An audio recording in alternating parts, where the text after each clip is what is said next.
Hi friends, ನೋಡಿ ನಾವು ಈ ತೆಂಗಿನ ಮರ ಮತ್ತು ಅಡಿಕೆ ಮರಕ್ಕೆಲ್ಲ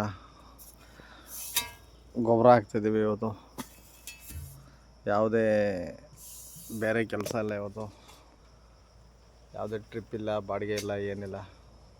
ಅದಕ್ಕೆ ಗುಂಡಿ ತೆಗೆದುಬಿಟ್ಟು ಒಂದೊಂದು ಕುಕ್ಕೆ ಸಗಣಿ ಗೊಬ್ಬರ ಹಾಕ್ತಾಯಿದ್ದೀವಿ. ಇದು 5 ವರ್ಷದ ತೆಂಗಿನ ಮರ, ಇದು 6 ವರ್ಷದ ತೆಂಗಿನ ಮರ. ಇದು ಆನೆ ತಿಂದುಬಿಟ್ಟಿತ್ತು ಇದನ್ನ.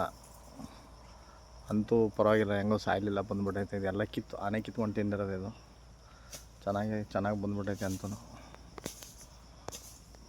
ಈ ಅಡಿಕೆ ಮರಗಳೆಲ್ಲ 6 ವರ್ಷ ಆಗೈತೆ. ಇನ್ನೂ ಎಲ್ಲ ಫಸಲು ಬಿಟ್ಟಿಲ್ಲ, ಎಲ್ಲೆಲ್ಲೋ ಒಂದೊಂದು ಬಿಡ್ತೈತೆ. ನೋಡೋಣ ಈ ವರ್ಷ ಬಿಡ್ತಾವಂತ ಗೊಬ್ಬರ ಹಾಕ್ತಿದ್ದೀವಿ.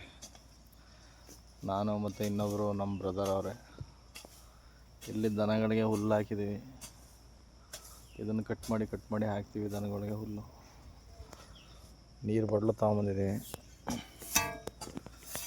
ನೋಡೋಣ, ಇಷ್ಟು ತೆಗ್ದಿದ್ದೀವಿ ಈಗ ಬೆಳಿಗ್ಗೆಯಿಂದ. 11 ಗಂಟೆಯಿಂದ 1 ಗಂಟೆಗೆ ಇಷ್ಟು ಕೆಲಸ ಮಾಡಿದ್ದೀವಿ.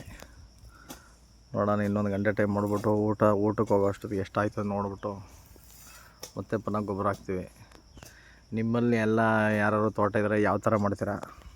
ನೀವು ನಮ್ಮ ಥರನೇ ಮಾಡ್ತೀರಾ, ಇಲ್ಲ ಬೇರೆ ಥರ ಏನಾದ್ರು ಗುಂಡಿ ತೆಗಿತೀರಾ? ದಯವಿಟ್ಟು ಕಮೆಂಟ್ ಮಾಡಿ ಹೇಳಿ.